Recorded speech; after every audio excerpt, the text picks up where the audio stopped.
morning, everyone. Hope everyone had a nice Thanksgiving. My name is Gary Simon, and I'm your worship associate this morning. Would you please rise in body or spirit to sing hymn number 21 in your gray hymnal, For the Beauty of the Earth.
My name is Mike Kemper, and I'm a member of the Board of Trustees.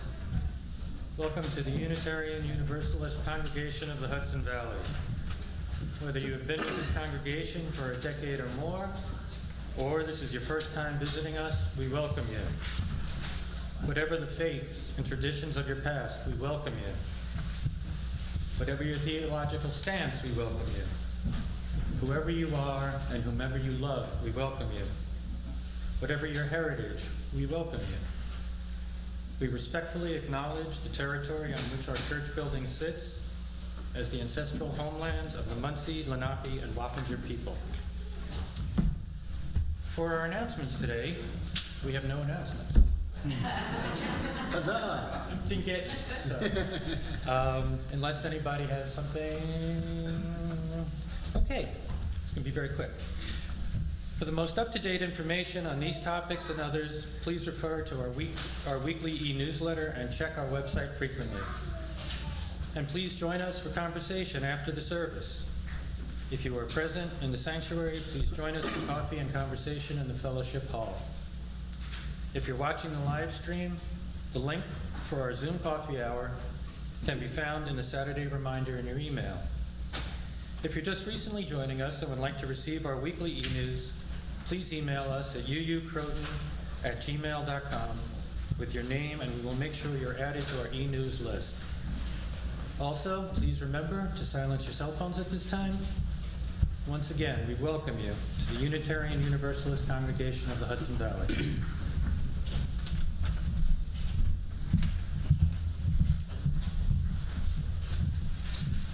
We're very thankful to have Bambi Galore back with us to preach today.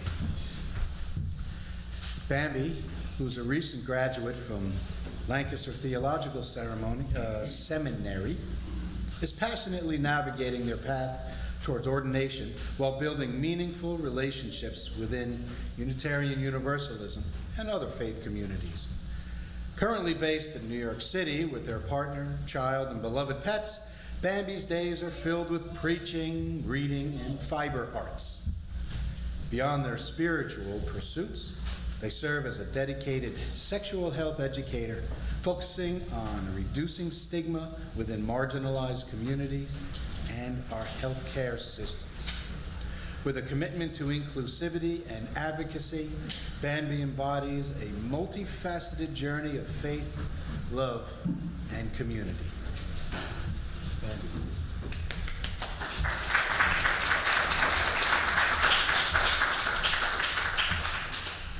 Come, come, whoever you are.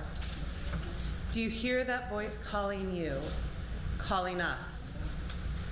That voice which calls us together here today in this room made holy by our presence and by the sacred breath we share in our singing and speaking and silence.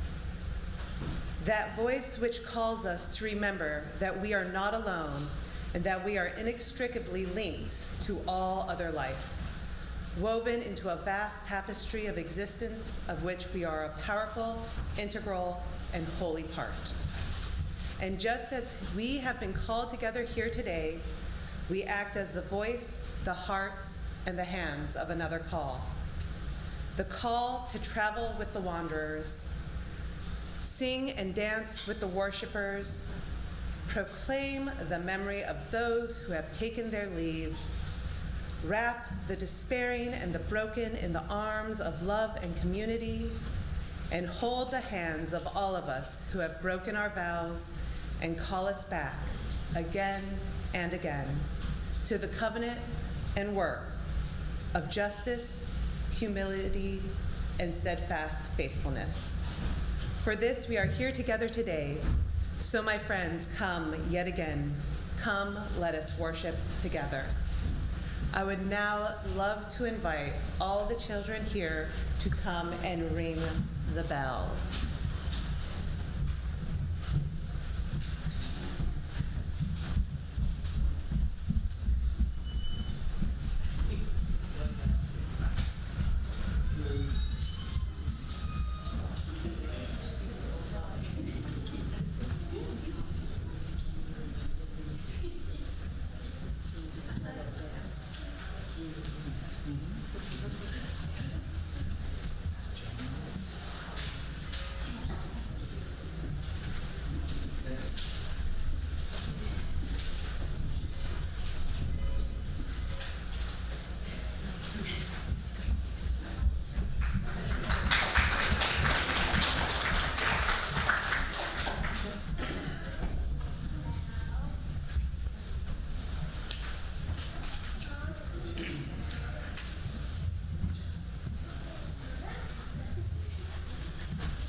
Today's chalice lighting words are from Timothy Haley.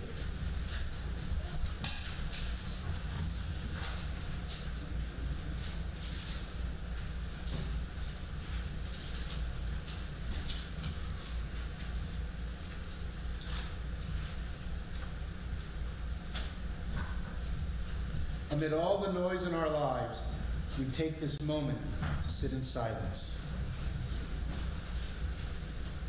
to give thanks for another day, to give thanks for all those in our lives who have brought us warmth and love, to give thanks for the gift of life. Now, would you please join me in saying our unison affirmation, which is in your order of service. Inspired by love, our mission is to seek our true nature, connect deeply and openly, and act for justice.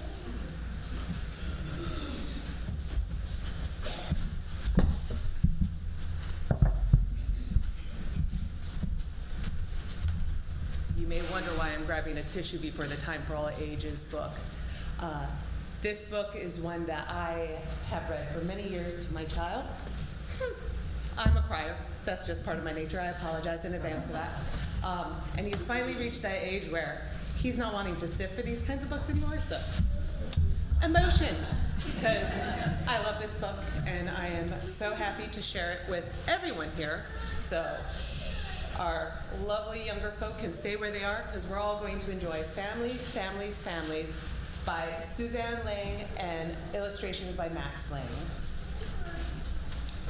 Some children have lots of siblings. Some children have none. Some children have 2 dads. Some have 1 mom. Some children live with their grandparents, and some live with an aunt. Some children have many pets, and some just have a plant. Some children live with their father. Some children have 2 mothers. Some children are adopted, and if you can't see, those are tiny little wolves cubs being adopted by the sheep. And some have stepsisters and brothers. Some children bunk with their cousins, and some have a mom and a pop. Some children have parents who are married. Some children have parents who are not. So, no matter if you have a ma, a pa, a hog, this llama, just this one right here, 10 frogs and a slug, a cousin named Doug. Anyone with a cousin named Doug? Okay. A great Aunt Betty and a great Aunt Sue, Uncles Hal, Al, and Sal, and Uncle Lou too. 2 step-sis, 3 step-bros, 2 step-moms, and a prize-winning rose. A robot butler that serves you tea. The world's biggest grandpa, or whatever it may be. If you love each other, then you are family. So, that is a message I think we can all appreciate. And I believe we have some great religious education for our young ones. If they want to go, I will not be offended. Go and have some more fun than listening to the adults.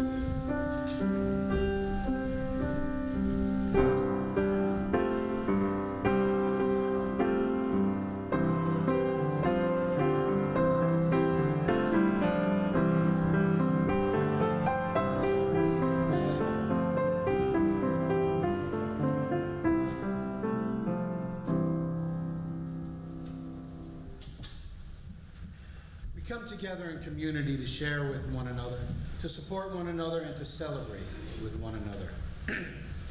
We bear sacred witness to each other in this honored ritual. As we begin, we know that there are both great sorrows and great joys in our world that must be acknowledged as well. We light our first candle to honor those in pain, victims of violence and war and oppression all around the world.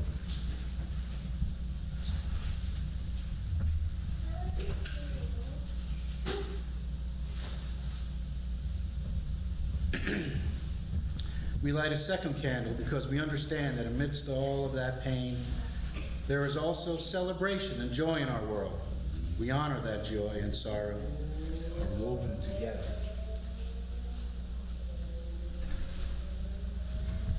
For some of us here today, this has been a week of life-changing joy that needs to be lifted up in this worship. For others, this has been a time of deep pain and sorrow that needs to be shared to make the burden lighter. If this has been such a time for you, I invite you to come forward. I will light a candle and to briefly tell us your joy or sorrow. You may also raise your hand in silent acknowledgement of your joys and sorrows, and I will light a candle for you. Please.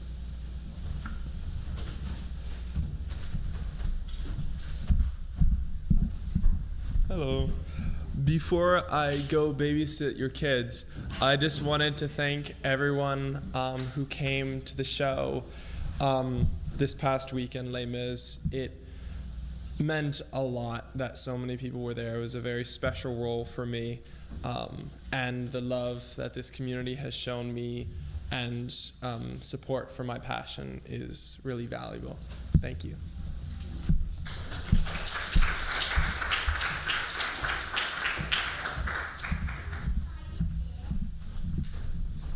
Hi, I'm Joanne, and I just wanted to say that I'm so happy, and Pat and I went to see Luke last weekend, and what a wonderful, wonderful performance. It's just amazing what someone can do, you know, and I'm so glad that I went.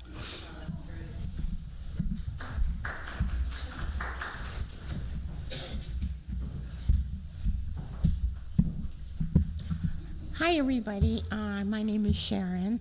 I just want to tell you that my significant other will be 80 this Wednesday, and we're really thrilled about it and that we've come this far.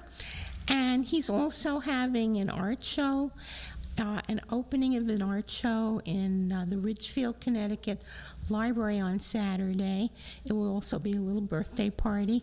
So Ridgefield's a beautiful, beautiful town. If you've never seen it, come on and visit us at the opening. Thank you.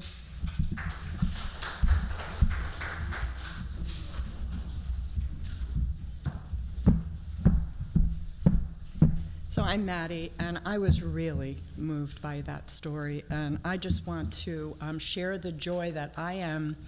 I'm the mom of an adopted son who's going to be 33 tomorrow. It's like unbelievably amazing that he has gotten to the point where he's 33. I'm a bonus mom to my stepdaughter who claims that I'm the best thing that she got from the divorce.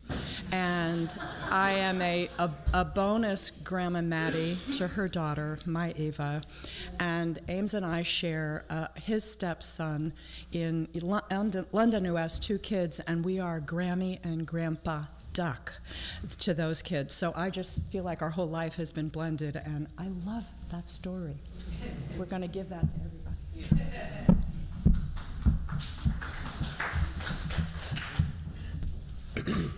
Hi, I'm Kevin Green. I just wanted to share the joy that I had this weekend hosting part of my family. I had 16 people over, including my cousin Nick, who is transitioning from Nicole, and was the first time she was with the extended family. And even though her mother was terrified, calling everybody ahead of time, making sure we all knew she was on the hormones and changing and everything, it all went beautifully.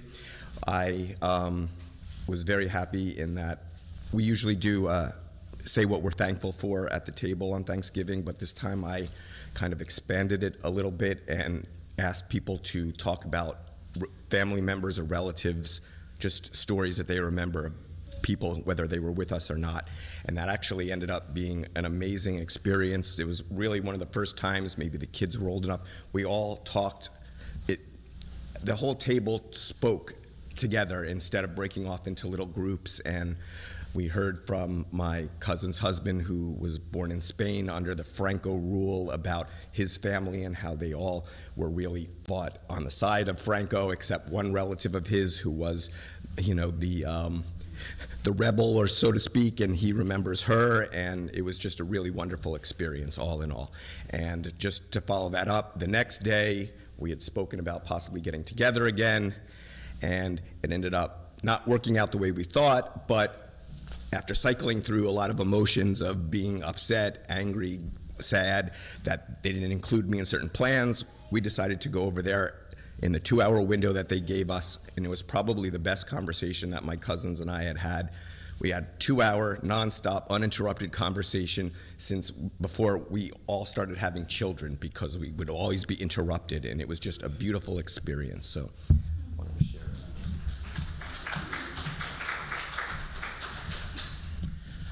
I would just like to have a candle lit for my grandmother. My family doesn't do memorials, so good. Sorry. She was 101, and she has passed on to the next experience of whatever goes on beyond what we do here. So just want to honor her and all that she brought.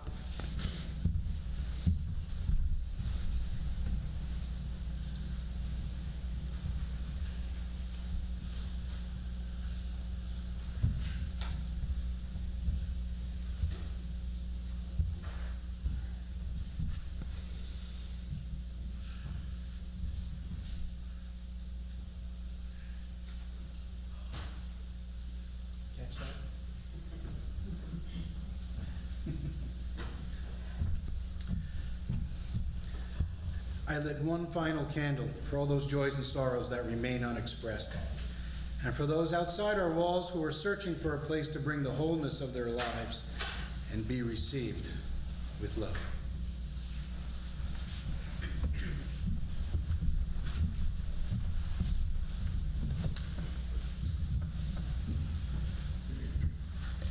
Spirit of life. The beginning of the holiday season is filled with temptations for conspicuous consumptions and pleas for generosity. The contrast between the values represented by this time of year and our ability to fulfill them remind us how great the distance can be between aspirations and actions. The month has begun with the observance of World AIDS Day, and Human Rights Day follows next week. This reminds us of those at home and abroad who are imprisoned by disease, poverty, and discrimination. The message of liberation, dignity, and joy that come with Hanukkah and with Christmas are hard to hear unless they are conveyed by gracious acts of outreach to those who suffer. Our prayer this day, then, is that we may be gentle with ourselves and with others as we do our best to navigate through the tricky shoals of December. May we avoid being so distracted with our own problems and duties this year that we forget the wider web of life of which we are a part. May we go about our rounds of preparations and festivities with a light heart and with boundless patience. May the dissatisfactions that are part of our lot be our companions, but not our masters, as we cross the holiday threshold. And may all the joys of the season be ours this time around. Blessed be.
Our reading today is by Yolo Akili.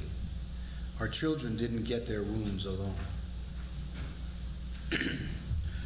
Our children did not get their wounds alone.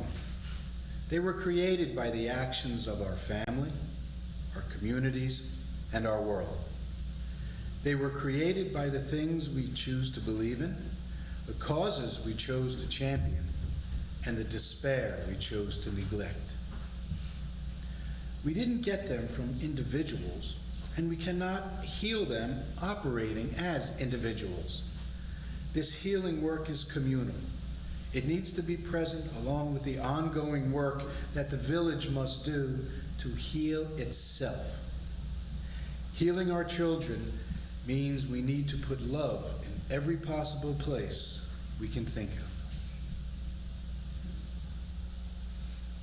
Now, would you please join us?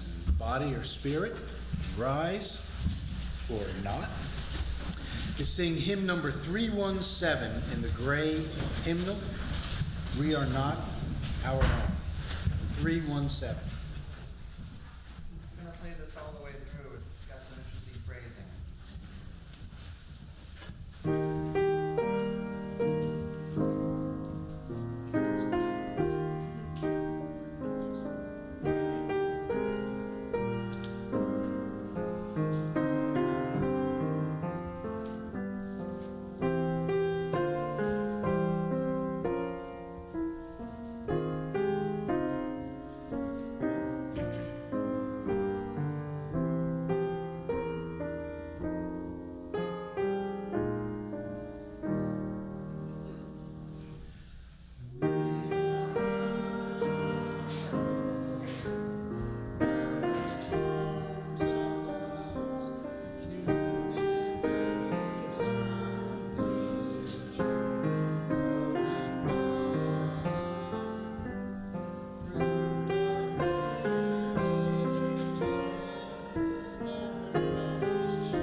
I never quite know how to start these things, and so I find myself giving something of a preface as I begin them.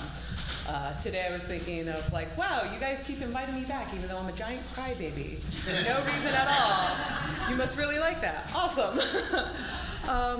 This often makes me feel like I am showing my lack of experience, but recently I was reminded that in Shakespeare's works, in almost all of his plays, he starts with a preface of sorts, begging the audience for their pardon in any flaws they might find in his work. So I figured if Shakespeare can do it, then so can I. Recently, I was having a conversation with a colleague about my journey down the twisting road of UU ordination. It would be so simple if the path were clear, but at this time, and for good reason at the end of it all, it is not. And while talking about that, I mentioned that other options for credentials had been brought to my attention, like becoming ordained as an interfaith chaplain, but I'm resistant to that option because my faith is Unitarian Universalism.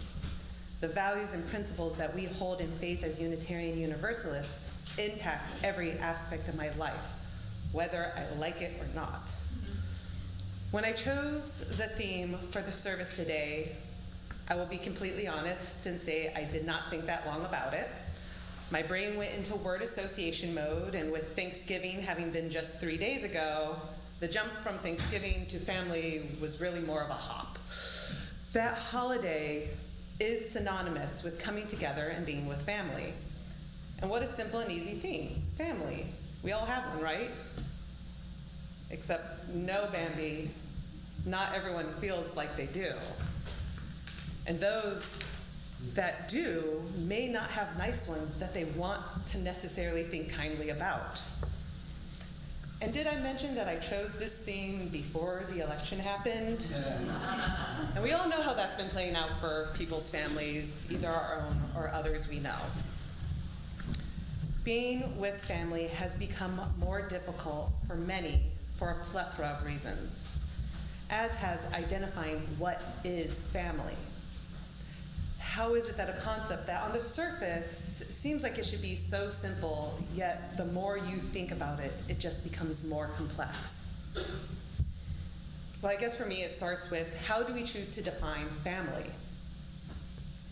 Looking to the dictionary, because why not go start there? That seems like a good place when looking for a definition. It didn't really bring me closer to any resolution to the question of what is family. In the Merriam-Webster dictionary, there were 8 different definitions for the word family. My personal favorite was a set of curves or surfaces whose equations differ only in parameters. I mean, I don't know about you, but that's what I think of when I think of what is family. But the one at the top of the list was this one, the basic unit in society, traditionally consisting of 2 parents rearing their children. 2 parents rearing their children. 2 parents and their kids. That seems awfully isolating and limited in description of what a family is to me. The next one was a group of individuals living under one roof and usually under one head. This confused me because I just thought in the last definition they mentioned 2 adults, so why would one be under the authority of another?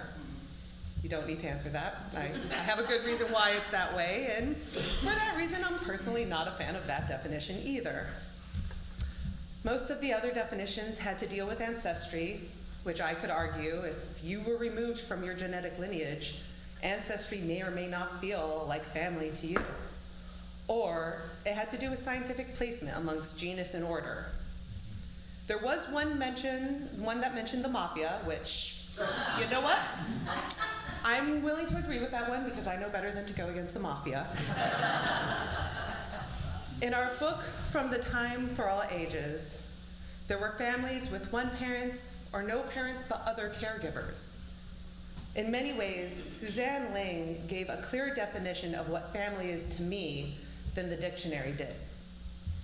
As Suzanne would define it, a family is a group of people who love each other, people who look out for the well-being and care for each other, who want to help each other grow and thrive. This is a family. Now, while the examples in the book do focus all around rearing children and those relationships, this is, well, because it's a book for children. The definition itself, though, a group of people who love each other, is not tied to having children. But the raising of children is one of the best examples of the interdependence we have in society. And that is what this definition really focuses on. The loving of one another with no reason other than to care for each other. If we take the value of interdependence, the fact that we are all connected, we can see how different forms of community all can be families, and all can be just as important as the next. With the families we are born into, that interdependence and connection is easy to see. It's written in our DNA, literally. Yet, we know that those bonds may only be skin deep and can leave one searching for family elsewhere. If one is on the search for family connections, they may find them forming in relationships through having the same interest as others. Or maybe without even realizing it, there's a shift from caring about the same subject, but to caring about the people who you share those subjects with. And when you want to see them thrive in all ways, you may find yourself with a chosen family. The people we were not born to, yet have committed to being there for. I know that while I have a brother through blood, it is my sister through experience that I would call if I needed the care or comfort of a sibling. She is my family, even though we don't live under the same roof or share DNA. Chosen families can be genuinely important to people for different reasons. Maybe it's due to distance and not being able to see the family that raised them. Maybe it's due to being excised from those families that raised them. Or maybe they just formed because you always just had each other's back. Regardless the reason, you would be really hard-pressed to try and convince me that this kind of family is a lesser form of love and care than that of a family brought together by blood. Also, in many ways, those families of birth really start out as chosen families before the kiddos show up, if you really think about it. But maybe the concept of family ends there. But if that was the case, so would the concept of love, kind of. When we expand what our understanding of the word love is, our definition of family grows still. It can grow to include the people in this room, the individuals with whom you share sacred space with. Space where people come for their well-being and spiritual care with hopes to grow and thrive. I feel like I'm repeating myself, to grow and thrive, the care of others. It's like I'm going back to that definition that feels the most authentic. We in this room are a family. We choose to be here. No one forces us to be. Maybe your partner does. I'm not going to call anyone out. But we're usually here by our own volitions. But we come here because we feel a sense of connection to something bigger than ourselves. A place to make connections, to help see the changes we want in the world.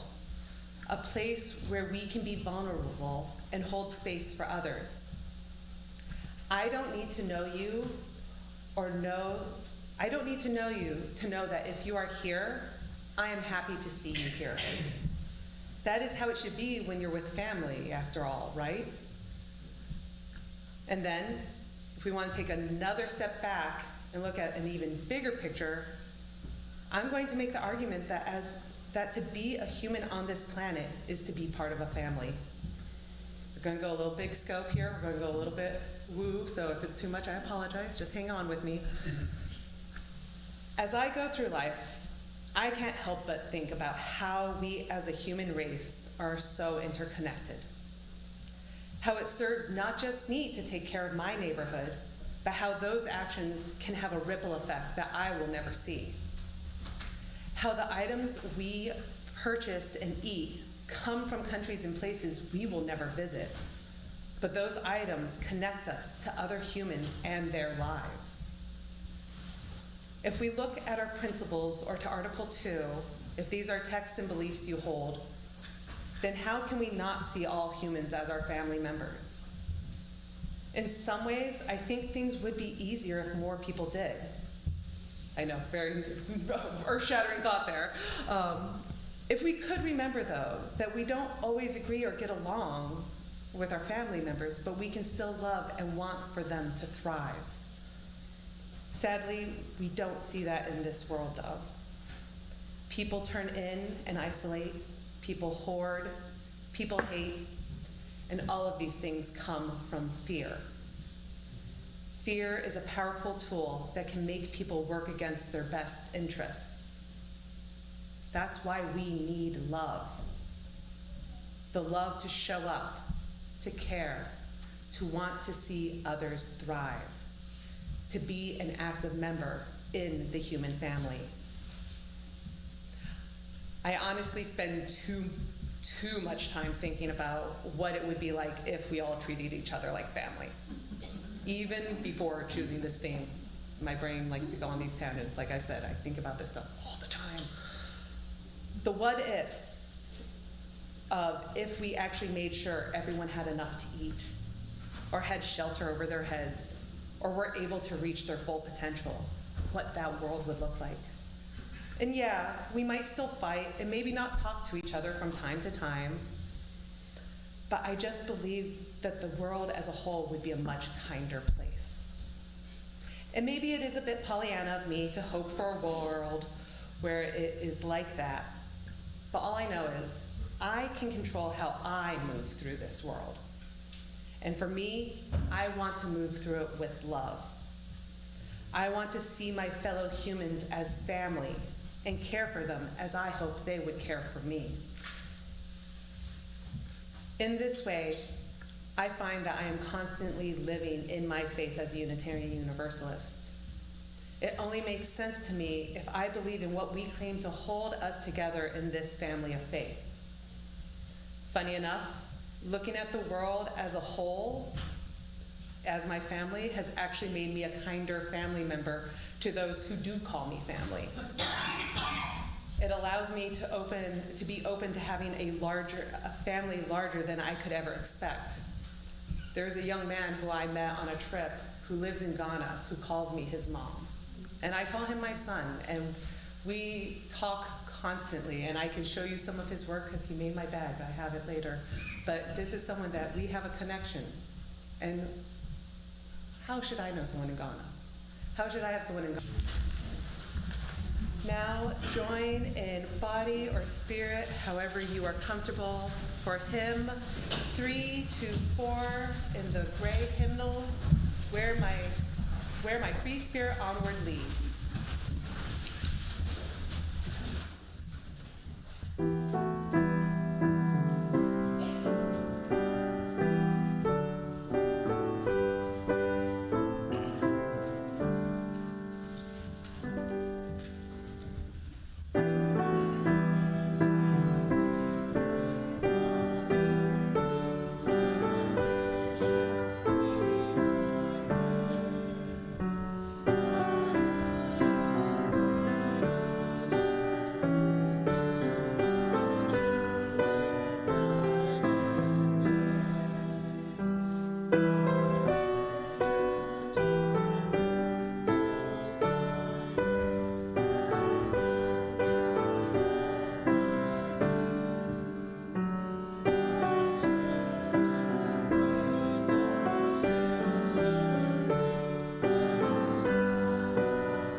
let's share some abundance.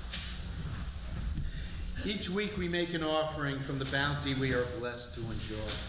We do this in the spirit of love and generosity, aware that we have benefited from those who have gone before, those who in their turn gave generously. Our offering goes to support the work of love and justice undertaken by this community. Today's offering will also be shared with Fred's Pantry. If you would like to learn more about that, please visit the website for chhop.org.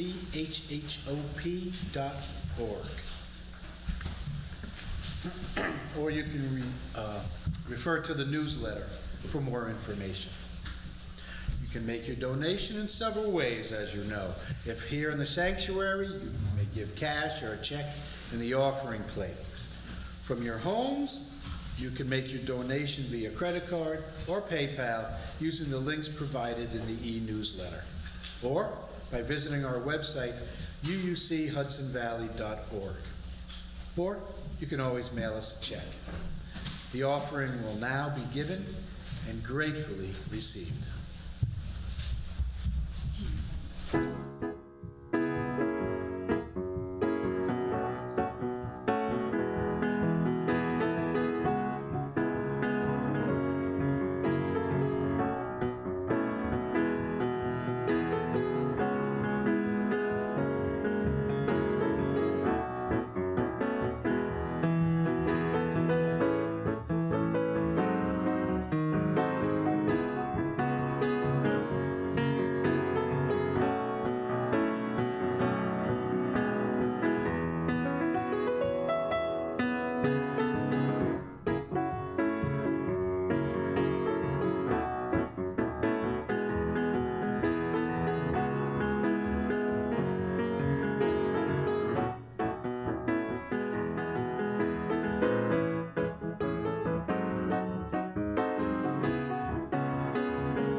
Now, would you please join me in the dedication of the offering?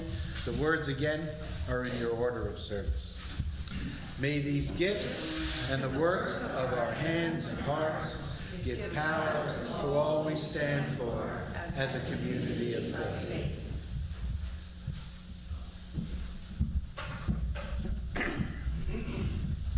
Please join me now in extinguishing the chalice.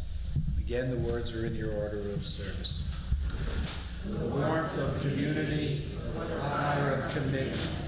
These we carry in our hearts until we are together again.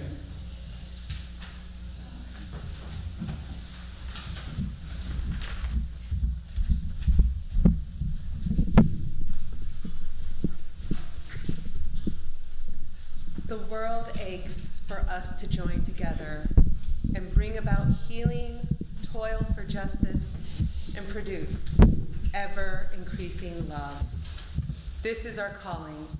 Go forth and act accordingly. Blessed. So there's a little singing at the end. A song by Tom Chapin. So I'm going to teach you the chorus. It goes, we're a family and we're a tree. Can you sing that? We're a family and we're a tree. Our roots go deep down in history. Our roots go deep down in history. From my great-great-granddaddy reaching up to me. From my great-great-granddaddy reaching up to, and switch between grandmommy or whatever you choose in between. We're a green and growing family tree. We're a green and growing family tree. You'll get a few chances. I think I have this by heart.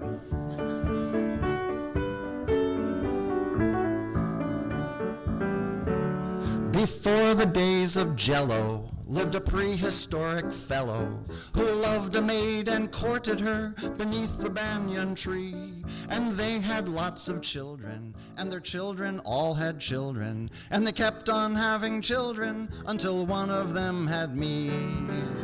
We're a family and we're a tree. Our roots go deep down in history. From my great-great-granddaddy reaching up to me, we're a green and growing family tree. My grandpa came from Russia. My grandma came from Prussia. They met in Nova Scotia, had my dad in Tennessee. Then they moved to Yokohama, where daddy met my mama. Her dad's from Alabama, and her mom's part Cherokee. We're a family, and we're a tree. Our roots go deep down in history. From my great-great-grandmommy reaching up to me, we're a green and growing family tree. Well, one fine day I may go to Tierra del Fuego. Perhaps I'll meet my wife there and we'll move to Timbuktu. And our kid will be bilingual, and though she may stay single, she could of course commingle with the king of Kathmandu. We're a family and we're a tree. Our roots go deep down in history. From my great-great-granddaddy reaching up to me, we're a green and growing family tree. The folks in Madagascar aren't the same as in Alaska. They got different foods and different moods, or different colored skin. You may have a different name, but underneath we're much the same. You're probably my cousin, and the whole world is our kin. Last time. We're a family and we're a tree. Our roots go deep down in history. From my great-great-grandmommy reaching up to me, we're a green and growing family tree. We're a green and growing family.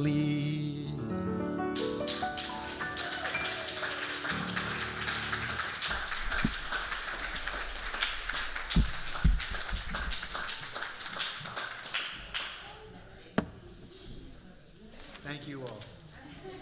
Did you write that place? Grow and thrive. Go and grow.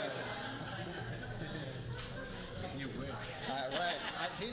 I admire him so much. Yeah, your genealogy.